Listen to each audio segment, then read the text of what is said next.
Just outside the city of Rome lies the next course for the 2023 Ryder Cup, Marco Simone Golf and Country Club.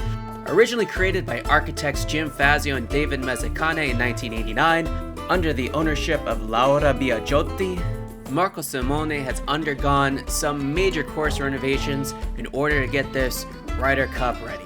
This will be the first time the Ryder Cup will be held in Italy, and there has been some mixed reviews as to whether this is even a worthy course to hold the Ryder Cup.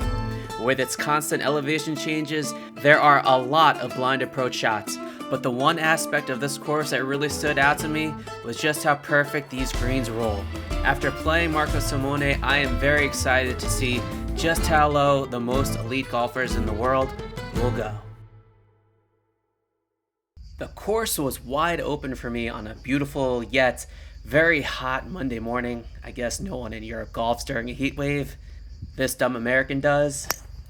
I did not have my clubs for this round, so I had to use rental clubs. You never know what to expect when you receive rental clubs, so I was pleasantly surprised when I received Callaway Maverick irons and drivers. There is a bit of an adjustment period.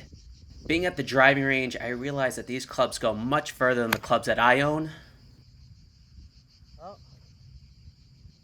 Up there. I caught that a little fat, but we were right near the front edge of the green, chipping on. One of the things about Marco Simone, these greens are pure and they are fast. So I have this delicate putt for par. We just got to get this ball moving and let the slope do the rest.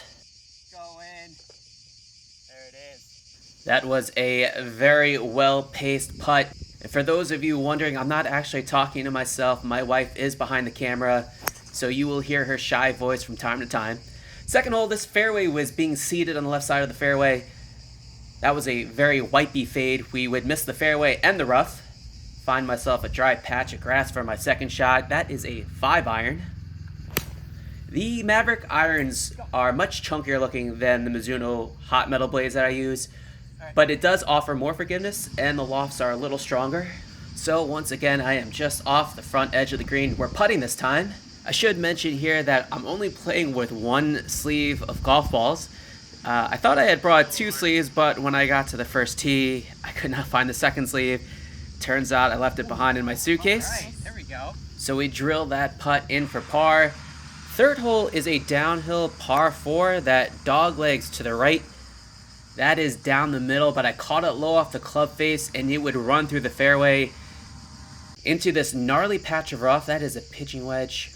Our tee shot was downhill. Now we're hitting uphill. Caught that one really clean, but I left it out just a tad right. And once again, third hole in a row where we are just off the green. Distance control here is damn near perfect.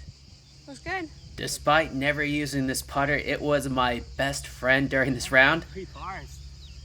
Fourth hole, the pin is tucked in the back right. I went with a 9-iron here. Thought process was that I thought an 8-iron would run through the back of the green. So I didn't mind being short. Wow, it's really short. Unless I was 40 feet short. This is a fairly straight putt. We just have to hit it up onto this ridge. Once again, the distance control was fantastic. I will say the greens at Marco Simone are not that difficult to read, and the maintenance on this course is absolutely phenomenal. The tee boxes, the fairways, the greens are in excellent condition. All right, let's see how far this bad boy goes. So we pull out the 5-wood for the first time at the 5th hole. So my 3-wood goes around 230 yards. There is water out towards the left at 230 yards. My thought process was, even if I hit it left, I'll be short of the water. That is exactly what I did. So I thought I would have been short. Turns out I was not. It went into the water, could not find my ball. So now we're only down to 2 balls. Thankfully, while searching for my other ball, I found a Bridgestone. So we're using that ball right now. We're back up to 3. That was a gap wedge that I thought I hit really well. It came up just a tad short. And once again, we are putting from off the green. Distance control has been very solid up till this point. And it's always good when the ball goes off range. So now I'm trying to avoid the big number here, and I gave this putt a little too much respect. Come up short, end up with a double bogey, the first big number on the scorecard. Look at these giant rats. What is that? These are gophers? In Italy, those are known as castorinos, or little beavers. Kind of weird seeing a beaver on the golf course. Sixth hole is a short par 4. I got driver here. That is a very high balloony fade. It'll be just fine. Yeah? I think so. So I had mentioned here that maintenance at this course is phenomenal. In order to keep these fairway greens from burning out, the course is constantly being watered. So I was surprised to find my ball being plugged on a hot 90-degree day. I really short-sighted myself here with that chunk. This is a very delicate chip shot here that I can't bump and run into, so I have to take it high. And the mindset behind these shots is to trust and swing through. You want to accelerate, do not decelerate. It's easier said than done, but if you do it right, you get a nice little one-hop stopper like I did there. Putting for par. And you can see just how quick these greens are. Fast. I got a little meat on this bogey bone, but we drill it into the back of the cup. Seventh hole here, and if you watched my previous video at Punta Spani, you know I'm going through a little bit of a swing change with my irons. I was hooking pretty much every single shot, but on this day I was a little bit more in control. That leaked out just a tad right, but we're chipping out of this patchy rough. Short-sided with this pin, and you can see that false front, but I was very surprised that that ball did not roll out. Distance control has been pretty good with the putter, as long as I can get it on the right line, and I thought I did. It's just a hair right. That's a tap in bogey, and all of a sudden we're putting squares up on the scorecard. Eighth hole, and that is what you call a drop kick tee shot. That went way left. I want to say it took me like 10 minutes to find my ball. I was searching in the complete wrong area. Thankfully, my wife found it. I was also fortunate that there was no one out on the course. Or so I thought, as I saw a group of 4 on the previous green. So we punched that out back onto the fairway and we scurried to the next shot. That is a perfectly struck gap wedge. Unfortunately, it was the wrong club.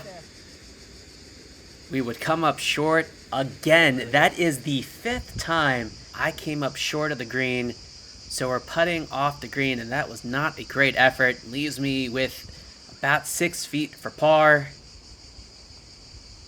I hit my line, but it was the wrong line, so we tap in for bogey. And after a great start, we had 4 pars to start the round. That is our 3rd straight bogey, and we had a double bogey on the 5th. So we are now 5 over. 9th hole, we got this tee shot going a little bit straighter. We catch a piece of the fairway. We're laying up here with a 6-iron. My aim point is that tree right there. Good solid contact. It just leaked out a tad right. We're hanging on to the edges of the fairway. And this right here is the shot of the day. I pull this a tad left. And I'm not sure if you can see, but the slope of the green pulls this ball almost into the hole. Do you see that? No. I think it's right next to the pin. Nice. We have a kick in for birdie. All right, let's get it. Live action feed. So you guys know that this is going in. No editing. A slight bit of editing. That calls for a mini fist bump. We birdie the 9th hole, and we end the front 9 at 4 over 40.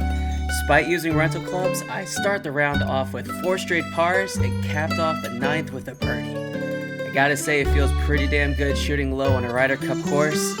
Despite the low green in regulations, I was able to put myself in really good positions and knocked in 4 1-putts and 0 3-putts. And if you thought my start to the front 9 was good, wait until you see the back 9.